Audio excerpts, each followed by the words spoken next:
पिछले एपिसोड में युहाव ने अपने पाम वाले पावर का यूज करके अटैक कर दिया था ताकि वो इस तरह से ईहेंग को मार सके। लेकिन तभी अचानक से हम देखते हैं कि वुतोंग को भी कुछ फील होने लगता है और कहने लगती है कि आखिरकार पेनफुल अटैचमेंट का फीलिंग जाना पहचाना क्यों है। मगर इसके बाद भी हम देखते हैं कि उसे इसके बारे में ज्यादा कुछ समझ में नहीं आता। वहीं उधर हम देखते हैं कि ईहेंग पाम वाले पावर के सामने कुछ भी नहीं कर पाया होता, जिसके बाद वो कहने लगता है कि मैंने तो असल में डेथ के थ्रेट को फील किया और अब इसी की वजह से हम देखते हैं कि वो काफी परेशान होने लगा था। लेकिन इसके बाद भी हम देखते हैं कि वो इनके सामने इतना आसानी से हार मानने वाला नहीं होता, इसीलिए वो भी अपने पावर का यूज करके इनके अटैक को रोकने लगता है और कहने लगता है कि नहीं, मैं इतना आसानी से नहीं मर सकता। इसके बाद हम देखते हैं कि वो अपने और ज्यादा पावर का यूज करने के लिए रेडी हो जाता है ताकि वो किसी तरह से यहाँ से बचकर निकल सके। मगर इसके बाद भी हम देखते हैं कि उसके साथी उसे इतना आसानी से छोड़ने वाले नहीं होते, इसीलिए वे भी अपने पावर का यूज करने के लिए रेडी हो गए थे और वे किसी तरह से इसे रोकने के लिए कोशिश करने लगते हैं। जिसके बाद वहीं हम देखते हैं कि हेंग भी इनको इतना आसानी से छोड़ने वाला नहीं होता, इसीलिए वो गुस्से में अपना और ज्यादा पावर का यूज करने के लिए रेडी हो जाता है। और अब इस तरह से हम देखते हैं कि उसने अपने 10,000 बाइंडिंग वाले पावर को एक्टिवेट कर लिया था। लेकिन इसके बाद भी हम देखते हैं कि युहाव को इसके बारे में कोई चिंता नहीं होती और फिर कहने लगता है कि अब तो इसकी सोल पावर कोलैप्स होने वाली है और अब इसीलिए हम देखते हैं कि वो सीधे उस पर अटैक करने के लिए चला गया था। जिसके बाद वहीं हम देखते हैं कि सेंसी को इसके बारे में काफी चिंता होने लगती है, क्योंकि वो समझ गया था कि ये सिचुएशन बहुत ही ज्यादा डेंजरस है और इसीलिए वो इससे कहता है कि युहाव वापस आ जाओ। मगर इसके बाद भी हम देखते हैं कि युहाव इसके बात मानने वाला नहीं होता और कहने लगता है कि इसे फिनिश करने के लिए यही सबसे अच्छा चांस है। जिसके बाद वहीं हम देखते हैं कि हेंग भी इसके ऊपर काफी गुस्सा हो गया था और इसीलिए वो अपने पावर का यूज करके इसके ऊपर अटैक कर देता है। मगर इसके बाद भी हम देखते हैं कि युहाव ने इसके अटैक को बहुत ही आसानी से रोक लिया था। जिसके बाद वहीं हम देखते हैं कि वुतोंग भी इसके हेल्प करने के लिए आ जाती है और कहने लगते हैं कि तुम इसके बारे में कोई चिंता ना करो। जिसके बाद वहीं हम देखते हैं कि युहाव भी फिर से इसके लिए रेडी हो गया था और फिर वो तुरंत अपने डेस्टिनी जजमेंट वाले पावर का यूज करके इसके ऊपर अटैक कर देता है। जिसके बाद वहीं हम देखते हैं कि हेंग इसके सामने कुछ भी नहीं कर पाया होता, इसीलिए वो अब इसे बिल्कुल भी छोड़ने वाले नहीं होते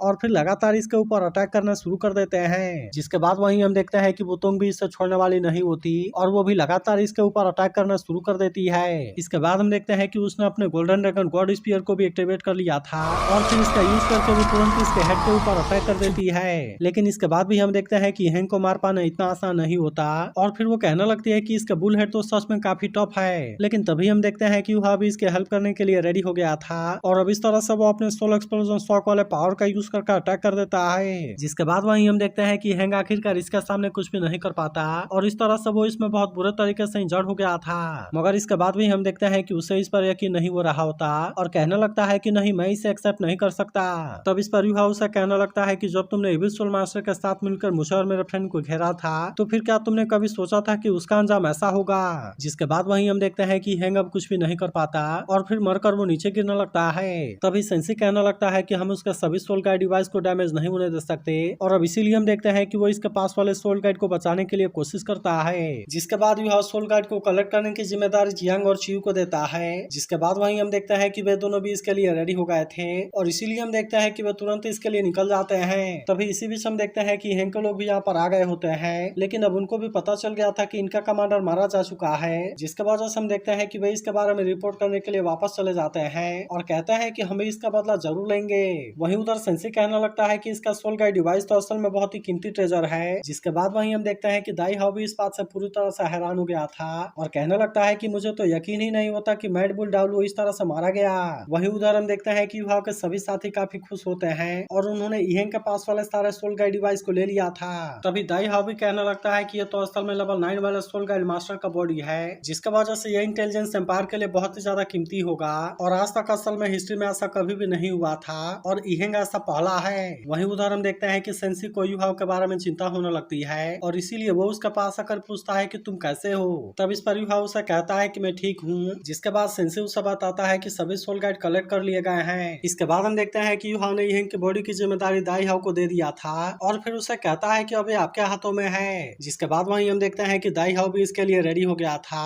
और फिर अपने लोगों से कहता है कि इसके बॉडी को यहाँ से ले जाओ। तभी युहाव से कहने लगता है कि 3000 मीटर वाला high altitude ground detection soul guide device का कोर फॉर्मेशन आसान है, जिसके वजह से अब सन मून एम्पायर का लेटेस्ट टेक्नोलॉजी हमारे हाथों में आ गया है और इसीलिए मुझे ऐसा लगता है कि स्टार लुओ के सोल गाइड डिपार्टमेंट के रिसर्च के लिए बहुत ज्यादा यूजफुल होगा। जिसके बाद वहीं हम देखते हैं कि दाई हाओ भी इस बात से काफी खुश हो गया था और कहता है कि तुम्हारे इस ग्रुप मिशन की वजह से हमें इसमें बहुत ज्यादा गेन हुआ और इसीलिए मुझे ऐसा लगता है कि तुम सब यंग हीरो हमारे नेशन के फ्यूचर हो। तभी इसी बीच हम देखते हैं कि वो इसकी तारीफ करते हुए इसके कंधे पर हाथ रखने के लिए जाता है, मगर वही उदाहरण देखते हैं कि युहाओ ने अपने आप को पीछे खींच लिया था और इसे कहता है कि मैं असल में थक गया हूँ और इसीलिए मैं कैंप में वापस आकर रेस्ट करना चाहता हूँ। जिसके बाद वहीं हम देखते हैं कि दाई हाओ इसके बारे में कुछ भी नहीं कर पाता और ये चीज असल में उसे बहुत ही अजीब लगती है। वही उदाहरण देखते हैं कि युहाओ और उसका साथी यहाँ से जाने लगे थे, लेकिन तभी इसी बीच हम देखते हैं कि युहाओ को कुछ होने लगता है और फिर वो वहीं पर बेहोश हो जाता है। जिसके बाद हम देखते हैं कि वे तुरंत इसे कैंप में लेकर आ जाते हैं, जहाँ सिनसिन से कहने लगता है कि जरूरी हाओडोंग पाम के यूज करने की वजह से हुआ होगा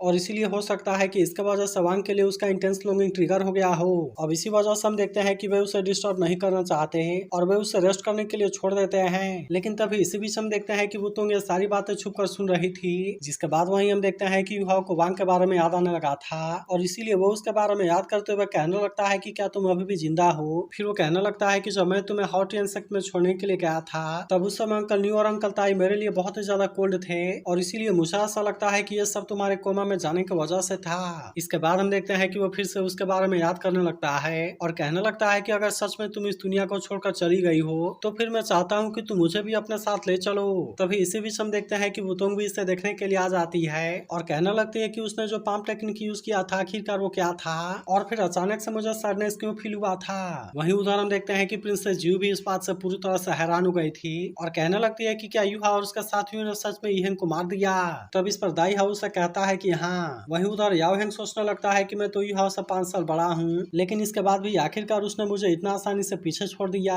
तभी प्रिंसेस जियो पूछने लगती है कि उन्होंने ऐसा कैसे किया, जिस पर दाई हाउ से कहता है कि मैंने भी केवल फाइनल सीन को देखा था, इसीलिए अगर सिचुएशन से जज किया जाए तो फिर मुझे ऐसा लगता है कि यह सब असल में कंट्रोल टाइप वाले सोल मास्टर के अंडर में हुआ होगा, जिसके वजह से उनके कॉम्बैट पावर ने लगातार यिहेंग को कमजोर बना दिया और फिर आखिरकार युहाओ ने अपने पाम टेक्निक का यूज करके अटैक कर दिया, जिसके वजह से यिहेंग उसके सामने कुछ भी नहीं कर सका। फिर वो आगे कहना लगता है कि 4 लोगों का इसमें सबसे ज्यादा रोल है, जो है सेंसिन अनान, युहा और जुई चेन। तब इसके बारे में सुनकर प्रिंसेस जुई भी इस बात से हैरान हो जाती है और कहने लगती है कि वो कंट्रोल टाइप वाला सोल मास्टर जरूर ही युहा होगा। तब इस पर याओहेंग उससे कहता है कि हाँ, आपकी बात पूरी तरह से सही है, क्योंकि जब हमने युहा के साथ में फर्स्ट लाइट टूर्नामेंट में पार्टिसिपेट किया था तब उस समय उसने बहुत ही शानदार तरीके से कंट्रोल टाइप वाले सोल मास्टर का रोल प्ले किया था, जिसके वजह से अब तो इसके बारे में मेंशन करने की जरूरत ही नहीं है। तब इस पर दाई हाउ कहने लगता है कि वह सच में फ्यूचर का सी गॉड पवेलियन मास्टर बनना डिजर्व करता है और इसीलिए इसमें हैरानी की कोई बात नहीं है कि वो इतने कम एज में इस सी गॉड पवेलियन का यंगेस्ट मेंबर बन गया। तभी इसी वक्त हम देखते हैं कि युहा भी यहाँ पर आ गया था, जिसके बाद दाई हाउ उसकी तारीफ करते हुए कहता है कि तुमने इस पर बहुत ही शानदार किया है, जिस पर युहा उससे कहता है कि आप सच में बहुत ही काइंड हैं। तब इस पर दाई हाउ उससे कहने लगता है कि मैजेस्टी तुम्हें कोई रिवॉर्ड देंगे या फिर ऐसा भी हो सकता है कि तुम्हें कोई नोबल टाइटल दें। इसी के साथ वो इससे कहता है कि इस समय आर्मी का मोरल भी काफी हाई है, लेकिन तभी से वक्त हम देखते हैं कि यहाँ पर इनका सोल्जर काफी घबराया हुआ आता है, जो इनसे कहता है कि हेवनली सोल एम्पायर से एक बहुत जरूरी खबर आई है। जिसके बाद हम देखते हैं कि दाई हाउ तुरंत इसके बारे में चेक करता है और फिर उसे पता चलता है कि एक तबाही पूरे डालुओ कॉन्टिनेंट को खत्म करने वाली है। जिसके बाद हमें पता चलता है कि सन मून एम्पायर ने वॉर को शुरू कर दिया है और इसीलिए हेवनली सोल एम्पायर इसमें पूरी तरह से हार गया है। जबकि वहीं हम देखते हैं कि बॉडी सेक्टर का इसमें बहुत ज्यादा लॉस हुआ था और इसी के साथ साथ टियानडू सिटी का भी फॉल हो गया है। जिसके बाद वहीं हम देखते हैं कि दाई हाउ इसके बारे में जानकर काफी परेशान हो गया था और फिर कहने लगता है कि वॉर शुरू हुआ अभी केवल 10 दिन हुए हैं और इसीलिए ऐसा लगता है कि आने वाले आधे महीने में हेवनली सोल एम्पायर भी पूरी तरह से कब्जे में आ जाएगा। अब इसीलिए हम देखते हैं कि इसके बारे में सोचकर वो और ज्यादा परेशान हो गया था और कहने लगता है कि अगर सच में ऐसा हो गया तो फिर मुझे लगता है कि स्टारलू एम्पायर का फ्लैंक और श्रेक सिटी भी एक बहुत बड़े खतरे का सामना करेंगे। अब इसीलिए हम देखते हैं कि वो ऐसा बिल्कुल भी नहीं होने देना चाहता और कहने लगता है कि अगर हमने इसे नहीं रोका तो फिर हम सभी एक बहुत बड़े खतरे का सामना करेंगे। जिसके बाद वहीं हम देखते हैं कि बाकी सभी भी इस बात से परेशान हो जाते हैं और किसी को भी समझ में नहीं आता कि वे इसके बारे में क्या करें। तभी प्रिंसेस जियो भी पूछने लगती है कि अब हमें इसके बारे में क्या करना चाहिए, जिस पर युहा तुरंत कहता है कि हमारे पास में 2 ऑप्शन हैं, पहला है कंजर्वेटिव और दूसरा है अग्रेसिव। फिर वो आगे कहने लगता है कंजर्वेटिव अप्रोच है अपने आर्मी को तुरंत वापस लेना, ताकि इस तरह से हम अपने पूरे आर्मी को एक साथ में इकट्ठा कर सकें और फिर इसमें हमें एकेडमी से भी हेल्प लेना होगा। इसी के साथ वो इससे कहता है कि हमें सोल एम्पायर और हिडन सेक्टर के साथ में भी यूनाइट होना होगा क्योंकि सन मून एम्पायर तो इस समय हेवनली सोल एम्पायर को इन्वेट करने के लिए अपने आर्मी को डिवाइड कर रहा है, जिसके वजह से हम इसका बहुत ही आसानी से फायदा ले सकते हैं और फिर इस तरह से हम उनके मेन फोर्स के साथ में बहुत ही खतरनाक बैटल करेंगे। तभी इस पर एक डालू उससे पूछता है कि और अग्रेसिव अप्रोच क्या है। तब इस पर यूहान से कहता है कि यह असल में एक डेस्परेट मूव होगा, जिसमें कि हम असल में अटैक करके रेस्क्यू के लिए फोर्स कर देंगे, जिसके लिए आखिरकार सन मून एम्पायर को भी इसके लिए मजबूर होना पड़ेगा और फिर आखिरकार उनके पास में रीइंफोर्समेंट भेजने के अलावा और कोई चांस नहीं होगा। जिसके बाद वहीं हम देखते हैं कि दाई हाओ इस बात से पूरी तरह से हैरान हो गया था और फिर उससे कहता है क्या तुम्हारा मतलब है कि बहुत ही खतरनाक अटैक। जिसके बाद वहीं हम देखते हैं कि बाकी सभी भी इस बात से पूरी तरह से हैरान हो गए थे, लेकिन आखिरकार वे इसके बारे में कुछ भी नहीं बोलते। तभी दाई हाओ कहने लगता है कि नहीं, हम ऐसा नहीं कर सकते क्योंकि असल में डेथ को टावर का रिस्क बहुत ज्यादा है। अब इसी वजह से हम देखते हैं कि दाई हाओ इसकी बात मानने के लिए रेडी नहीं होता और कहता है कि इसके वजह से हमारी आर्मी केवल एक ही झटके में खत्म हो जाएगी। मगर इसके बाद भी हम देखते हैं कि यूहाओ इसके लिए इतना आसानी से मानने वाला नहीं होता और कहने लगता है कि मेरे पास में असल में इसके लिए स्पेशल प्लान है, जो कि असल में बहुत ज्यादा इफेक्टिव भी है। जिसके बाद वहीं हम देखते हैं कि सभी इसके लिए काफी एक्साइटेड हो गए थे और पूछने लगते हैं कि ये क्या है। जिसके बाद यूहाओ इनसे कहता है कि मेरा पर्सनल एक्सट्रीम इंडिविजुअल प्लान बिल्कुल वैसा ही है और फिर हम देखते हैं कि इनको इसके बारे में सब कुछ बताने लगा था कि कैसे इसके बारे में क्या करना है। जिसके बाद हम देखते हैं कि दाई हाओ आखिरकार इसके लिए मान गया था और फिर इसे एक टाइगर ट्रूथ देते हुए कहता है कि इसे मेरे फादर ने मुझे पास किया था, जिसके बारे में ऐसा कहा जाता है कि ये एक ऐसे एंसेस्टर से है जिन्होंने कि एक टाइगर टाइप वाले सोल बीस्ट को हराया था। इसके बाद वो इसे बताता है कि इसमें प्रोटेक्शन के लिए किलिंग हो रहा है और अब इतनी बात कहने के बाद हम देखते हैं कि उसने इसे दे दिया था, जिसके लिए यूहाओ इसे थैंक यू कहता है। तब इस पर दाई हाओ उससे कहता है कि थैंक यू तो असल में मुझे बोलना चाहिए, क्योंकि असल में तुमने स्टार लो एम्पायर के लिए बहुत ज्यादा कंट्रीब्यूट किया, जिसके वजह से स्टार लो एम्पायर के सभी लोग इसे याद रखेंगे। लेकिन इसके बाद हम देखते हैं कि आखिरकार वे इसमें कोई देरी नहीं करते और फिर तुरंत यहाँ से निकल जाते हैं। जिसके बाद वहीं हम देखते हैं कि वुतोंग भी यहाँ पर आ गई थी और वो असल में यूहाओ को वहाँ पर अकेले छोड़ने वाली नहीं होती। वहीं उधर हम देखते हैं कि दाई हाओ यूहाओ को काफी ऊंचाई पर लेकर आ गया था, जहाँ यूहाओ से कहता है कि अब ये काफी है और यहाँ से मैं अकेले ही जा सकता हूँ। जिसके बाद वहीं हम देखते हैं कि दाई हाओ को इसके बारे में काफी चिंता होने लगती है, इसीलिए वो इससे कहता है कि तुम अपना ख्याल रखना और चाहे वहाँ पर कुछ भी हो जाए, लेकिन तुम्हें वहाँ से सेफ तरीके से वापस आना है। जिसके बाद वहीं हम देखते हैं कि यूहाओ को इसके बारे में कोई चिंता नहीं होती और अब इस तरह से हम देखते हैं कि वो यहाँ से इसके लिए निकल जाता है। इसके बाद हम देखते हैं कि उसने अपने सोल डिटेक्शन वाले पावर को एक्टिवेट कर लिया था और फिर कहने लगता है कि लास्ट ऑपरेशन के बाद सन मून एम्पायर ने और भी ज्यादा advance fluctuation detection soul guide device को लगा दिया है, ताकि इस तरह से वे मुझे और भी आसानी से पकड़ सकें। इसी के साथ हम देखते हैं कि उन्होंने बेस के रूप में अल्ट्रा हाई एल्टीट्यूड वाले डिटेक्शन सोल गाइड को यूज किया था और फिर डिटेक्ट करने के लिए इसके ऊपर फ्लक्चुएशन सोल गाइड को लगाया हुआ है। मगर इसके बाद भी हम देखते हैं कि यूहाओ इतना आसानी से हार मानने वाला नहीं होता और कहने लगता है कि वे मुझे इतना आसानी से नहीं रोक सकते। इसके बाद हम देखते हैं कि आखिरकार वो एक जगह पर आकर रुक गया था और कहने लगता है कि पिछली बार लगभग इसी डिस्टेंस पर स्पिरिचुअल बैरियर अपीयर हुआ था। जिसके बाद हम देखते हैं कि वो अपने डेस्टिनी जजमेंट वाले पावर का यूज करता है और इस तरह से उसने बैरियर के ऊपर अटैक कर दिया था। जिसके बाद हम देखते हैं कि इसके वजह से यहाँ के सारे सोल गाइड एक्टिवेट हो जाते हैं और इस तरह से वे यूहाओ के ऊपर अटैक करने के लिए कोशिश करने लगते हैं। मगर इसके बाद भी हम देखते हैं कि यूहाओ इतना आसानी से इनके हाथों में आने वाला नहीं होता और इसीलिए वो भी अपनी जान बचाने के लिए वहाँ से भागने लगता है। इसके बाद हम देखते हैं कि आखिरकार वो भागते हुए बैरियर के अंदर चला जाता है और वे सोल गाइड उसे रोकने के लिए कुछ भी नहीं कर पाते। मगर यही से हम देखते हैं कि उसे डेथ कोर टावर का प्रेशर फील होने लगा था, जिसके वजह से हम देखते हैं कि वो काफी हैरान होता है। फिर वो कहने लगता है कि इसी वजह से तो लेजेंडरी डेथ कोर टावर है, जो कि असल में लगभग लेवल 10 वाला सोल गाइड डिवाइस है। मगर तभी अचानक से उसे पता चलता है कि डेथ कोर टावर एनर्जी को कलेक्ट कर रहा है और अब इसी वजह से हम देखते हैं कि वो इस बात से काफी परेशान हो गया था। तभी अचानक से हम देखते हैं कि उसके ऊपर इसका असर होने लगता है और फिर कहने लगता है अभी ऐसा फील हुआ कि मेरे सोल के डीप हिस्से में किसी पेन ने पियर्स किया, जिसके वजह से हम देखते हैं कि वो इस बात से काफी परेशान हो जाता है और तभी इसी बीच इसके तरफ बहुत सारे सोल गाइड लॉन्च हो जाते हैं। लेकिन तभी इसी वक्त हम देखते हैं कि वुतोंग यहाँ पर आ गई थी, जिसने अपने पावर का यूज करके सारे सोल गाइड को डिस्ट्रॉय कर दिया था और इस तरह से वो इसे बचा लेती है। मगर वहीं हम देखते हैं कि यूहाओ इसे यहाँ पर देखकर काफी परेशान हो गया था और इसीलिए वो इससे पूछने लगता है कि तुम यहाँ पर क्यों आई हो। जिसके बाद वहीं हम देखते हैं कि वुतोंग को इसके बारे में कोई चिंता नहीं होती और कहने लगते हैं कि इसमें कौन सी बड़ी बात है, जिसके वजह से मैं भी तुम्हारे साथ में यहाँ पर आ आ गई और मुझे ऐसा लगता है कि अगर मैंने अभी तुम्हारा हेल्प नहीं किया होता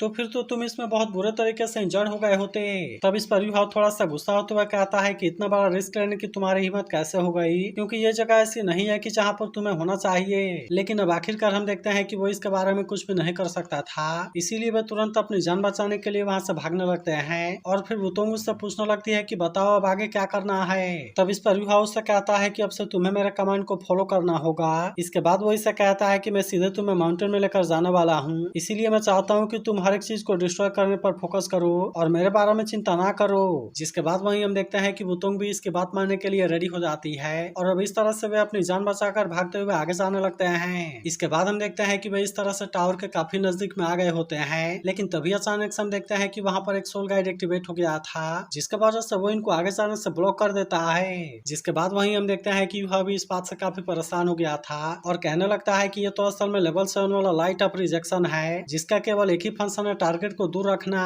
इसके बाद हम देखते हैं कि युहा इस बात से काफी परेशान हो गया था, क्योंकि यही चीज अब इसके लिए बहुत बड़ी प्रॉब्लम बन गई होती है। मगर इसके बाद भी हम देखते हैं कि वुतोंग इतना आसानी से हार मानने वाली नहीं होती और अपने पावर से अटैक करते हुए कहती है कि मुझे इसके लिए एक बार ट्राई करने दो। जिसके बाद वहीं हम देखते हैं कि युहा भी अपना आइस स्वॉर्ड का यूज करने के लिए रेडी हो गया था, जिसके वजह से हम देखते हैं कि आखिरकार वो इनको रोकने के लिए कुछ भी नहीं कर पाता और इस तरह से वे इसे डिस्ट्रॉय करके आगे निकल जाते हैं। इसके बाद हम देखते हैं कि युहा इसमें कोई देरी नहीं करता और फिर वो डेथ कोर टावर को डिस्ट्रॉय करने के लिए वुतोंग को भेज देता है। जिसके बाद वहीं हम देखते हैं कि वुतोंग भी इसके लिए पूरी तरह से रेडी हो गई थी और कहने लगती है कि मैं जैसे ही वहाँ पर लैंड करूंगी तो फिर उसके तुरंत बाद मैं अपने स्ट्रॉन्गेस्ट सोल स्किल का यूज करूंगी, ताकि इस तरह से मैं एक ही अटैक में डेथ कोर टावर को डिस्ट्रॉय कर सकूं। मगर इसके बाद भी हम देखते हैं कि ऐसा कर पाना इतना आसान नहीं होता। जिसके बाद वहीं हम देखते हैं कि युहा भी इस बात से काफी परेशान हो जाता है और कहने लगता है कि नहीं, ये बिल्कुल भी अच्छा नहीं है, क्योंकि डेथ कोर टावर तो एक्टिवेट हो गया। अब इसीलिए हम देखते हैं कि वो वुतोंग को कुछ भी नहीं होने देना चाहता।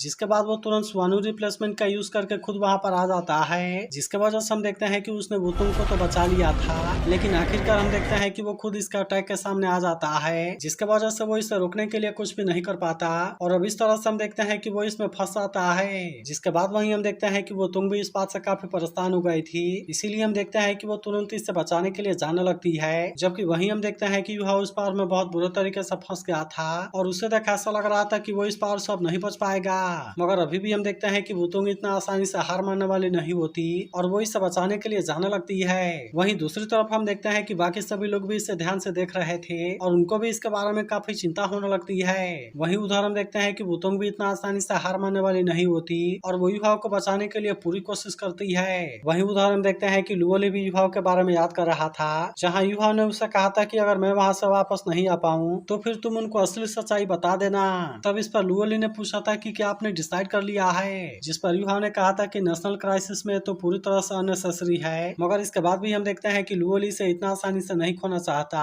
और इसीलिए उसने इसे कहा था कि तुम वहाँ से वापस जरूर आना। मगर वही उदाहरण देखते हैं कि युहा इसमें बहुत बुरे तरीके से फंस गया था और फिर उसे ऐसा फील होने लगता है कि लाइफ फोर्स ड्रेन हो रहा है। अब इसी वजह से हम देखते हैं कि आखिरकार वो इसके बारे में कुछ भी नहीं कर पा रहा होता और उसे ऐसा फील होने लगता है कि उसकी सोल पावर कोलैप्स हो रही है। मगर इसके बाद भी हम देखते हैं कि युहा इतना आसानी से हार मानने वाला नहीं होता और फिर किसी चीज को यूज करते हुए कहता है कि कम से कम ये मेरे पास में तो है। जिसके बाद हम देखते हैं कि ये पावर अब उसके सामने कुछ भी नहीं कर पाती और इस तरह से डेथ कोर टावर भी रुक जाता है। तो अगर एक्सप्लेनेशन अच्छा लगा हो तो इस वीडियो को लाइक और इस पर एक कमेंट जरूर करना और अगर आप इसके अगले एपिसोड के लिए भी एक्साइटेड हो तो इसके बारे में जरूर बताना।